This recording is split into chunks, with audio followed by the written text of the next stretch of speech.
biar berkasih Tuhan ya, amin. Biar suaranya kedengaran.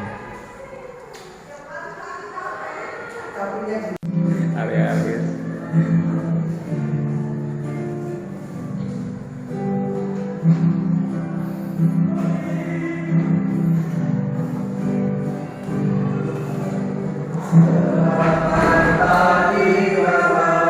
Selamat pagi Yesus, selamat pagi Roh Kudus.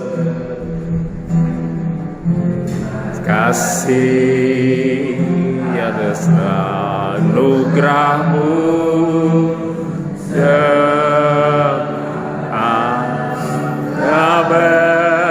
berakhir, ku memuji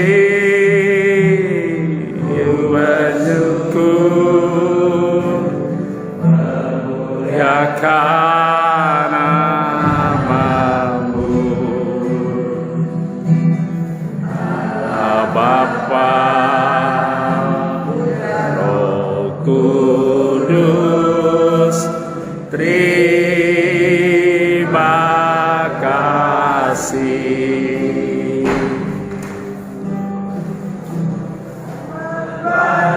Bapa, selamat pagi Yesus, selamat pagi Roh Kudus. Terima kasih atas anugerah-Mu sepanjang berlalu. Ku memuji, ku bersyukur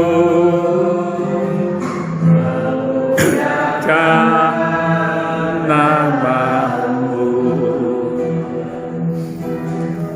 Allah Bapa, Putra, Roh Kudus, terima kasih.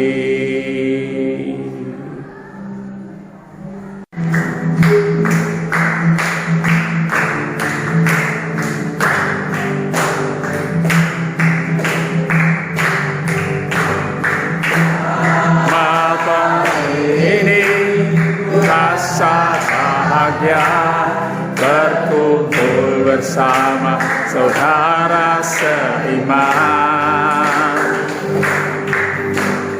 Tuhan Yesus telah satukan kita tanpa memandang di antara kita.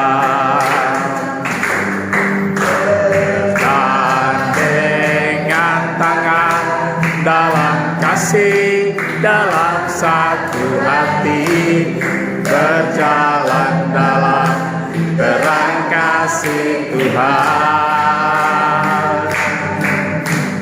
Kau saudaraku, kau saudaraku, tiada yang dapat memisahkan kita. Oh, sahabatku, kau saudaraku, tiada yang dapat memisahkan kita. Hari ini ku rasa bahagia berkumpul bersama seiman. Tuhan Yesus telah satukan kita tanpa memandang di antara kita. Bergandengan tangan dalam kasih, dalam satu hati, berjalan dalam terang kasih Tuhan. Kau sahabatku, saudaraku, tiada yang dapat memisahkan kita. Oh,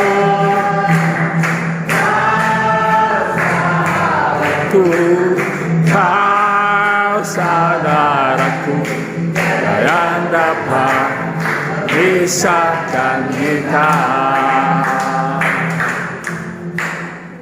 Kita menyanyikan lagu firman-Mu kita bertiga.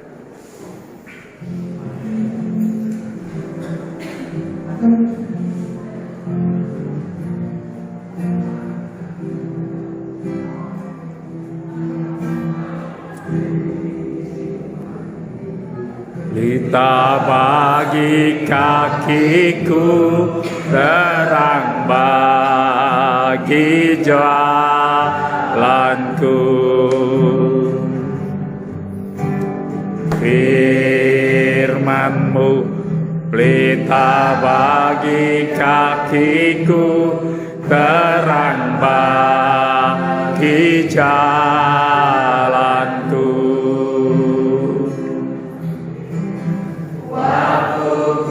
Timbang gairah jalanku, tetap biasa di sisiku.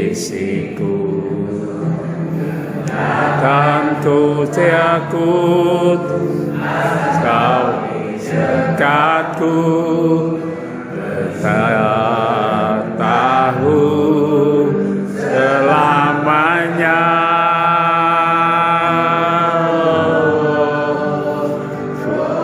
Oh, firman-Mu pelita bagi kakiku, terang bagi jalanku.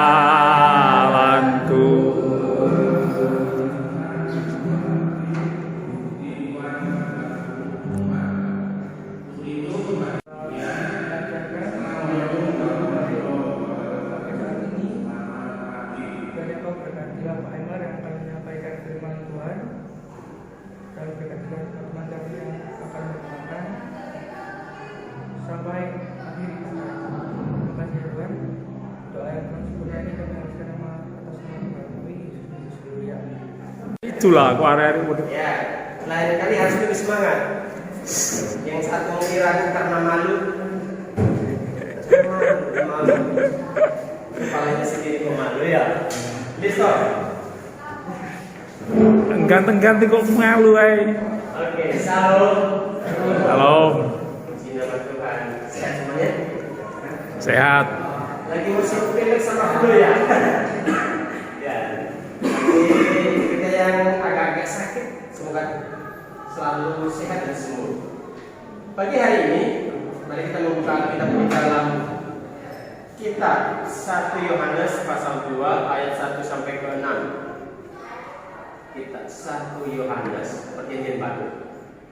1 Yohanes Dekat. pasal 2 ayat 1 sampai ayat yang ke-6. Anak-anak kami yang hadir, silakan memperhatikan di Alkitab atau di HP-nya masing-masing. Di atas perikop, Kristus pengantara kita. Anak-anakku, hal-hal ini kutuliskan kepada kamu, supaya kamu jangan berbuat dosa.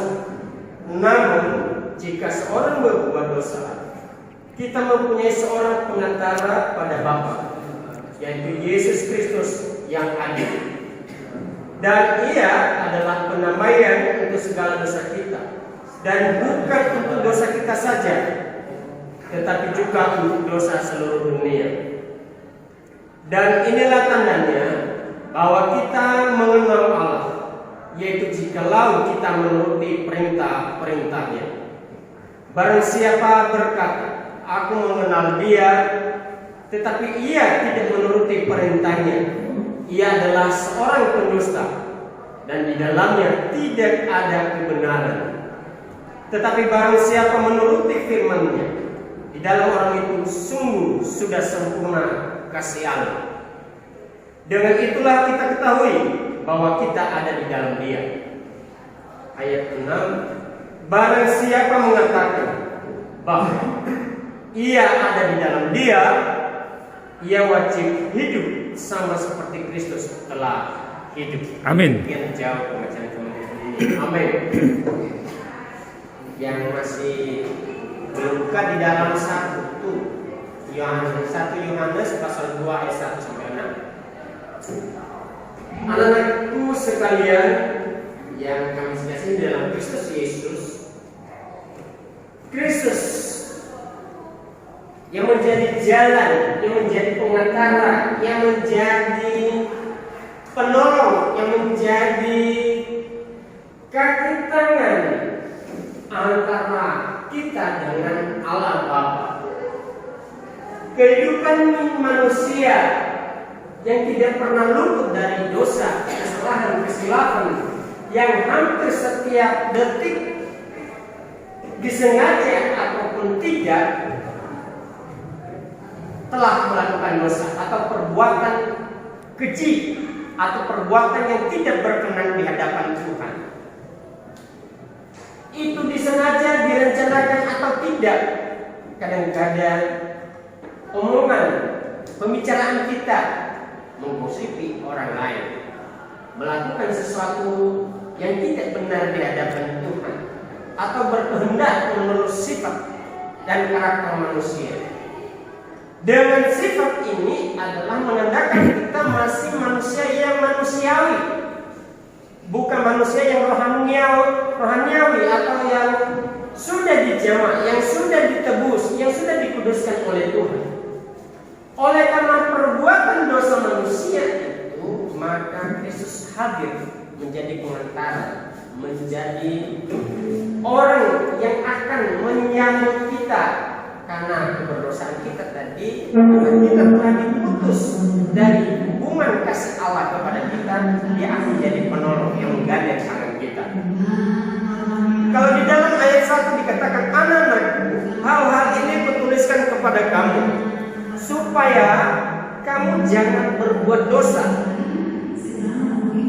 Ada kalimat frasanya. Namun jika seorang berbuat dosa, kita mempunyai seorang pengantara pada Bapa, yaitu Kristus, Yesus Kristus yang adil. Ketika kita telah berbuat dosa, apakah kita dibiarkan begitu saja? Tentunya tidak. Ketika kalau melihat pada kejadian bahwa manusia hubungannya dengan Allah Bapa telah diputus secara rohani, ya, secara spiritual hubungan kita kepada Allah Bapa telah diputus karena telah berbuat dosa. Namun kita melihat bahwa kasih Bapa itu juga besar atas kita. Dia tidak meninggalkan kita begitu saja ketika Allah murka kepada manusia, terus dia meninggalkan manusia itu sendiri. Tentunya tidak. Kita lihat bagaimana Adam dan Hawa dipelihara oleh Tuhan, masih dikasihi oleh Tuhan. Dia masih menyambut Adam itu, dia masih menyambut Hawa itu. Namun tidak seperti sebelumnya. Kenapa? Hubungan mereka di hadapan Tuhan telah jauh. Kita juga sebagai keturunan manusia, ya, kalau manusia lama adalah kita adalah masih punya hubungan seperti Adam dan Hawa, tetapi dalam kitab Perjanjian Baru telah disampaikan oleh Alkitab bahwa kita bukan lagi manusiawi, manusia yang lama, tetapi kita manusia yang rohani, manusia yang telah diubahkan oleh Tuhan. Kenapa? Yesus telah hadir, Yesus telah menyambut kita, Yesus telah menjadi kaki tangan Allah Bapa yang membawa kita kepada satu pendamaian karena kita telah melakukan dosa itu. Di ayat yang kedua dikatakan, dan Ia adalah pendamaian untuk segala dosa kita, dan bukan untuk dosa kita saja, tetapi juga untuk dosa seluruh dunia. Anak-anakku yang kami kasihi di dalam Kristus Yesus, ketika kita berbuat dosa, kadang-kadang kita yang sudah aktif dan sudah rajin beribadah mengatakan bahwa saya sudah tidak berdosa, siapa bilang mungkin dengan perbuatan kita tidak berdosa, tetapi adakah kita merencanakan dalam hati sesuatu yang tidak benar? Adakah kadang-kala kita merencanakan sesuatu kepada orang lain itu hanya terlintas dalam pikiran tanpa kita melakukan? Itu pun dosa karena kita telah merencanakannya. Nah, Yesus hadir. Dia menjadi pendamai antara kita dengan Kristus, antara kita dengan Bapa. Kalau membaca dalam Yohanes pasal 14 ayat 6, jelas dikatakan bahwa akulah jalan kebenaran dan hidup, dan tidak ada seorang pun yang datang kepada Bapa kalau tidak melalui aku. Yesus bukan yang kedua dalam hidup ini. Yesus bukan orang lain dalam hidup kita. Yesus bukan siapa dia, tetapi Yesus adalah nomor satu yang hadir dan selalu hadir dalam kehidupan ini. Ketika ada dosa yang kita perbuat, Dia masih rela. Ketika engkau datang, Dia akan hadir dalam hidup. Tetapi bagaimana Dia hadir ketika Anda tidak mengundangnya dalam hidup ini? Ketika Anda sudah memahami tetapi tidak mau berjalan dengan Dia, padahal Dia mengatakan, Yesus Kristus mengatakan, akulah jalan, akulah kebenaran, akulah hidup. Tetapi tidak mau datang, tidak mau berjalan dengan Yesus, tidak mau menemukan jalan yang Dia inginkan, yang Dia tujukan kepada kita. Ketika kita hanya memahami secara pengetahuan tetapi tidak melakukan secara praktiknya, itu akan menjadi percuma dalam hidup ini. Tetapi ingat, bagian terakhir dikatakan tidak ada seorang pun yang datang kepada Bapa kalau tidak melalui aku. Itu sebabnya Yesus rela mengorbankan dirinya harus menjadi pengantara bagi kita, karena begitu merah dosa yang kita perbuat, darah, noda yang kita lakukan sudah tidak bisa ditanggung oleh manusia itu sendiri. Manusia itu tidak bisa berbuat apa-apa lagi. Kalau melihat dalam Filipi dikatakan dia yang akan hadir, dia yang akan mengosongkan dirinya menjadi sama seperti kita, seperti manusia. Untuk apa? Untuk menanggung segala beban, dosa, bahkan segala perbuatan-perbuatan yang kita lakukan yang tidak berkenan di hadapan Tuhan. Nah, ketika kita hadir, maka Tuhan itu ada, maka Tuhan itu menjadi pendamai. Yang menjadi pertanyaan adalah, Allah itu menjadi pendamai bagi kita. Allah itu akan hadir dalam hidup kita. Tetapi kita tidak memberikan space, tidak memberikan ruang, tidak memberikan tempat di hati kita untuk Dia hadir. Pertanyaannya ada di situ. Yesus hadir, Yesus Kristus menjadi pengantara bagi kita, tetapi kita anggap hanya sebagai teman, bukan menjadi orang yang melindungi kita. Nah, bagaimana kita sungguh-sungguh ada di dalam Dia? Kalau di dalam Kisah Para Rasul pasal 4 ayat 12, minta tolong dibaca. Kisah Para Rasul pasal 4 ayat 12.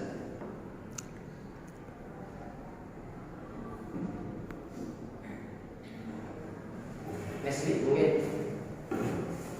Kisah Para Rasul 4 ayat 12. Dan keselamatan tidak ada di dalam siapapun juga selain di dalam Dia. Sebab di bawah kolong langit ini tidak ada nama lain yang diberikan kepada manusia yang olehnya kita dapat diselamatkan. Ya, masih ada yang ragu tentang siapa yang menjadi pengantara kita.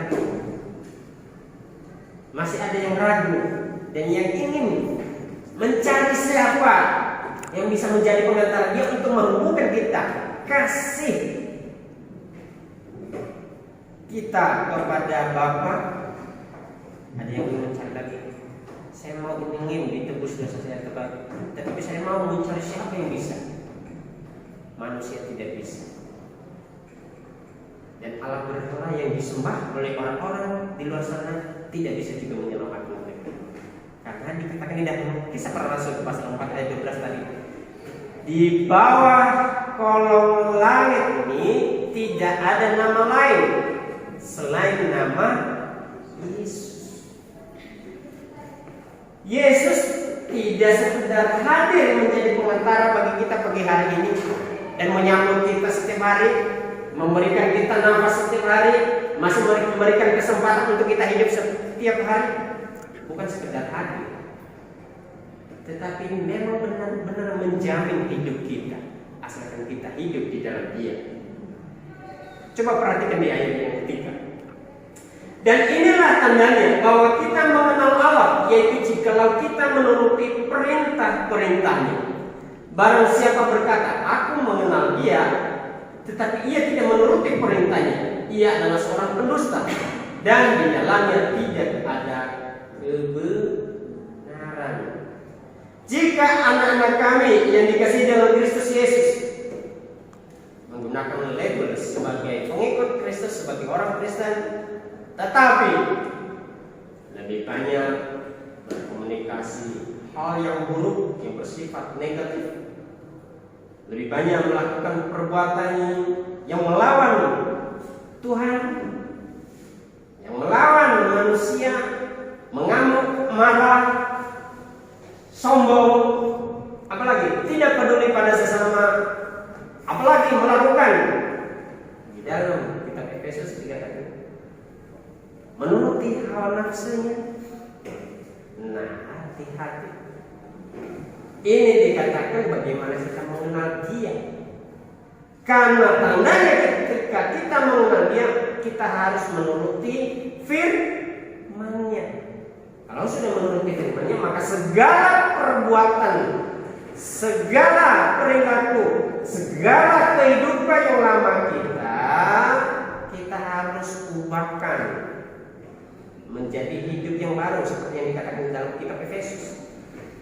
Bukan lagi mengantongi, ya kita sudah bertobat, tetapi misalkan saya anggap ini baju lamanya kita mau ganti menggunakan baju baru yang mungkin sangat mahal harganya, tetapi karena baju lamanya kita ini mungkin itu kenang-kenangan dari pacar kita karena hari Valentine kemarin, kita masih simpan, kita bawa-bawa. Kira-kira itu kita dikatakan sudah mengenakan pakaian baru itu dengan sempurna? Belum kan? Kenapa? Yang lama kita masih bawa-bawa. Dosa kita seperti itu, perilaku kita seperti itu, hidup kita itu seperti itu. Kita sudah bertobat, kita mengatakan, ya Tuhan, saya sudah bertobat karena Engkau telah hadir dalam hidup saya, Engkau telah mengubahkan saya.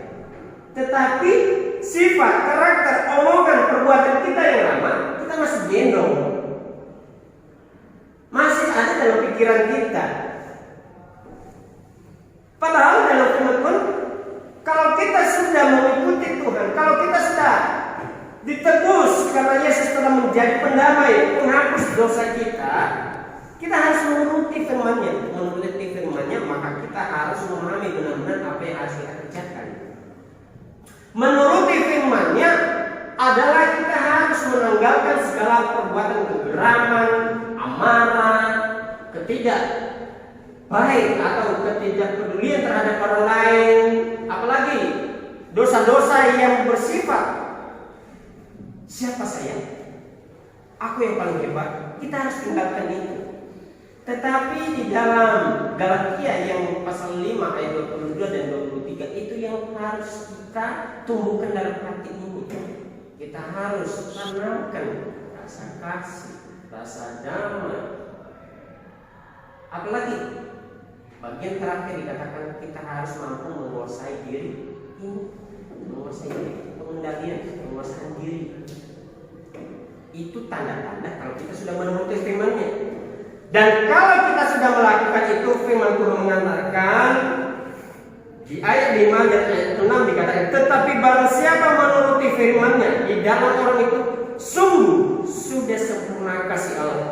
Dengan itulah kita ketahui bahwa kita ada di dalam di dalam siapa? Di dalam Kristus Yesus. Bukan di dalam sifat yang lama kita tadi. Kita harus mampu, kita harus mau meninggalkan perbuatan lama.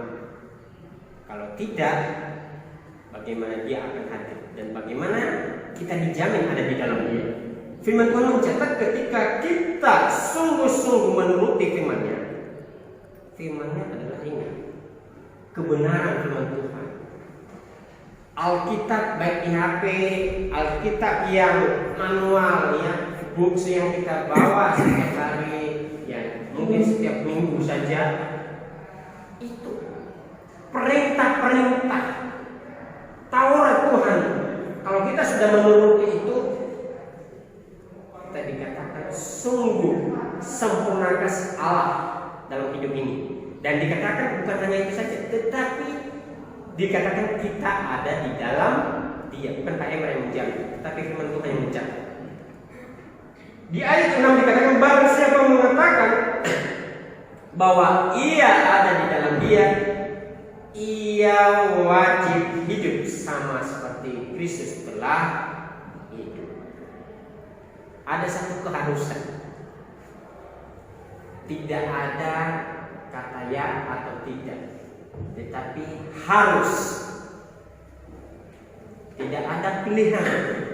Yang ada adalah harus. Dan dalam mengikuti Yesus juga tidak ada kata semoga, tetapi yang ada adalah kepastian. Karena pasti Yesus telah menolong kita. Yesus sudah pasti menjadi pengantara yang menolong, memegang tangan kita, yang menyambut kita, yang menyambung kasih kita kepada Bapa. Maka kita harus memastikan siapa yang menjadi penolong saya hari ini, siapa yang menjadi pelindung saya hari ini, siapa yang menjadi penuntun langkah saya hari ini.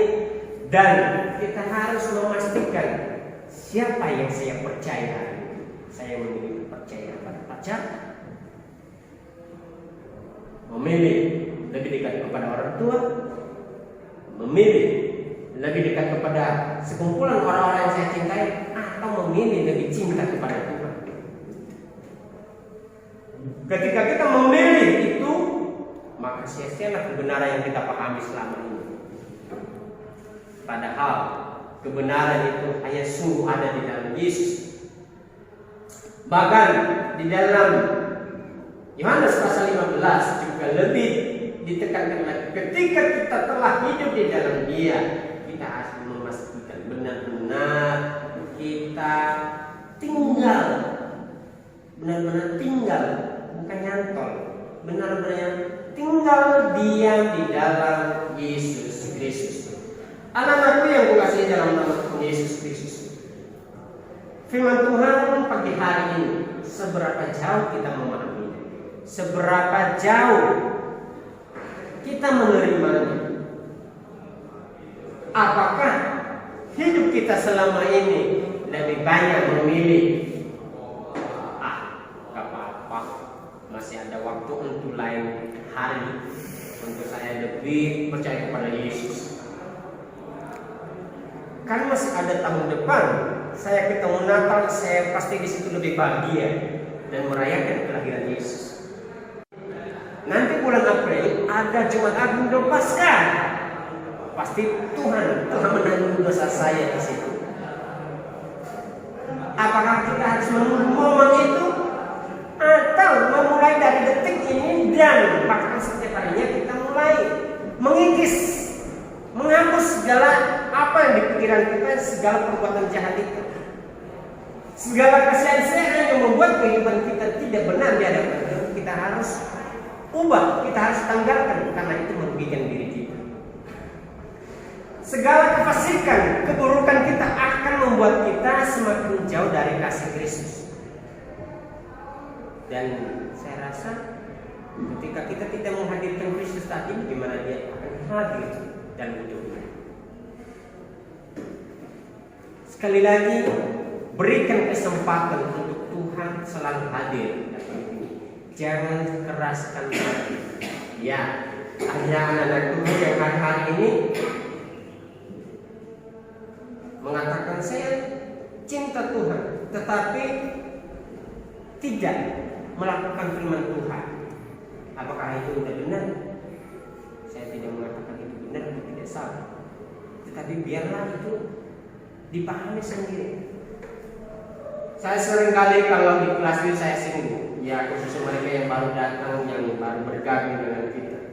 Saya kadang-kadang selalu memastikan ini sebenarnya hadir di perkumpulan ya siswa Kristen baik di kelas maupun di pagi hari. Sebenarnya hadir itu hanya karena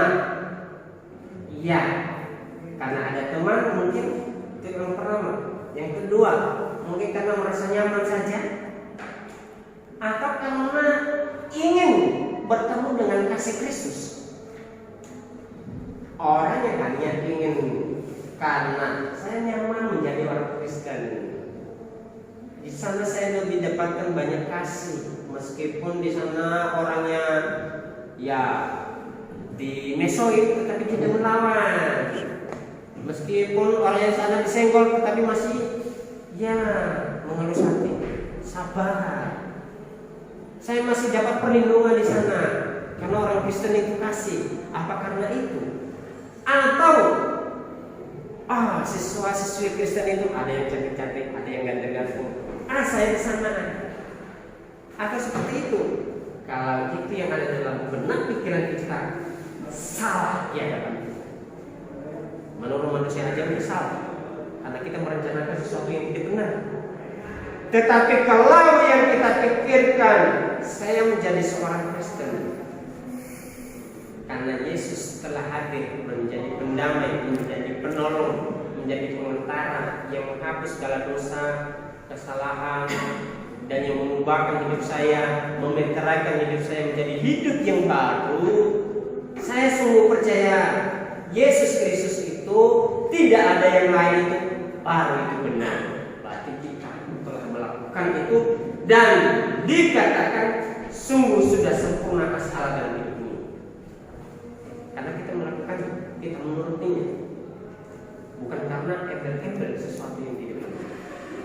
Yang kemudian, ketika kita benar-benar mengatakan bahwa kita hidup di dalam Kristus, maka kita berikan space, kita berikan ruang untuk selalu hadir.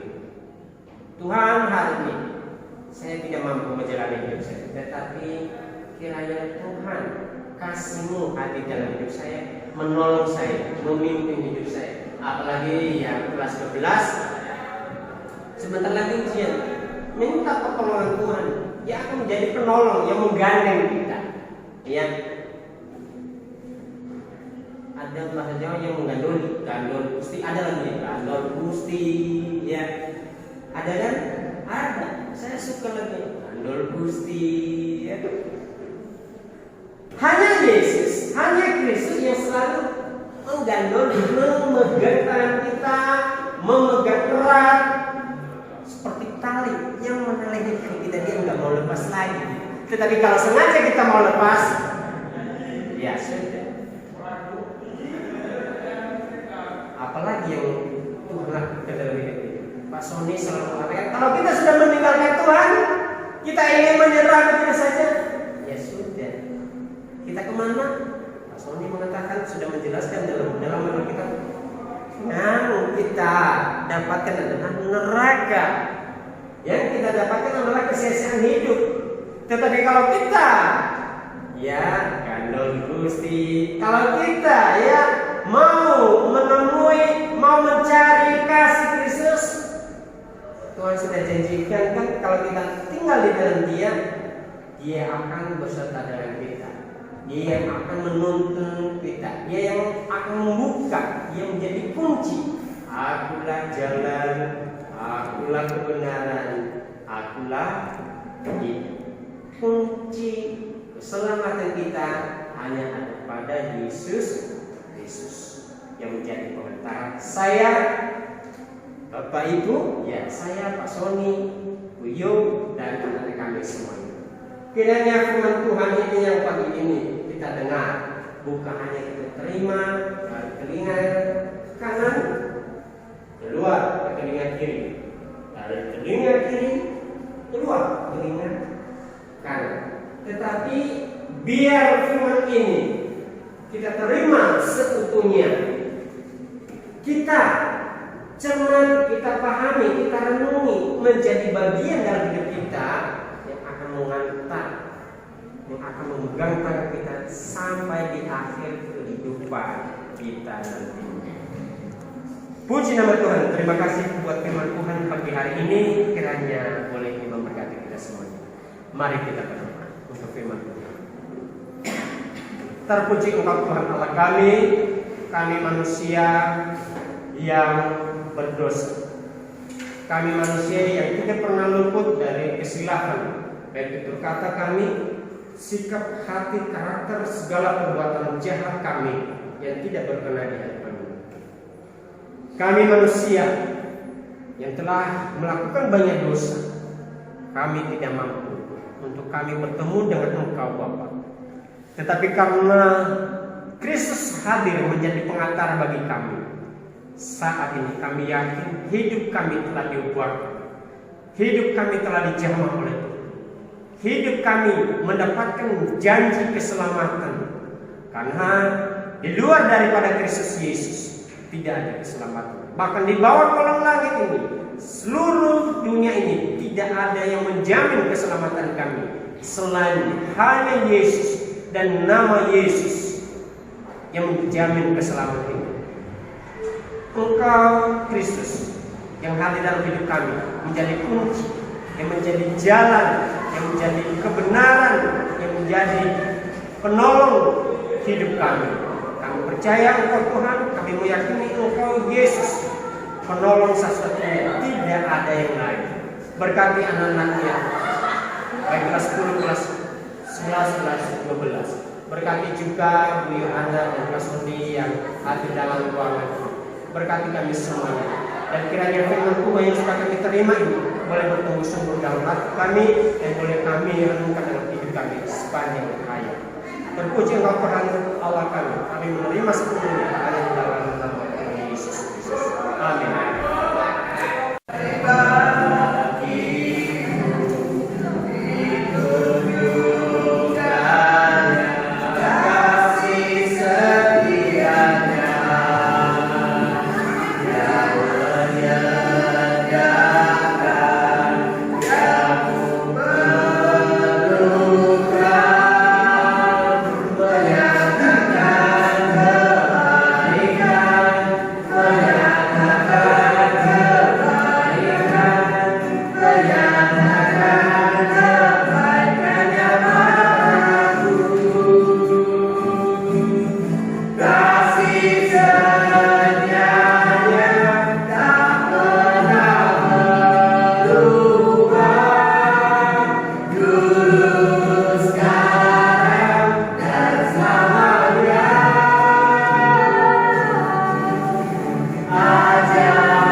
Terima kasih Bapa, pada pagi hari ini kami telah mendengarkan firman-Mu dan memberikan persembahan apa yang ada pada kami. Terpujilah, pakailah untuk pekerjaan-Mu di tengah-tengah dunia ini. Terima kasih ya Bapa, di dalam nama Tuhan Yesus kami serahkan pembelajaran selanjutnya dalam tangan kasih karunia-Mu. Di dalam nama Tuhan Yesus kami berdoa dan mengucap syukur. Haleluya. Amin.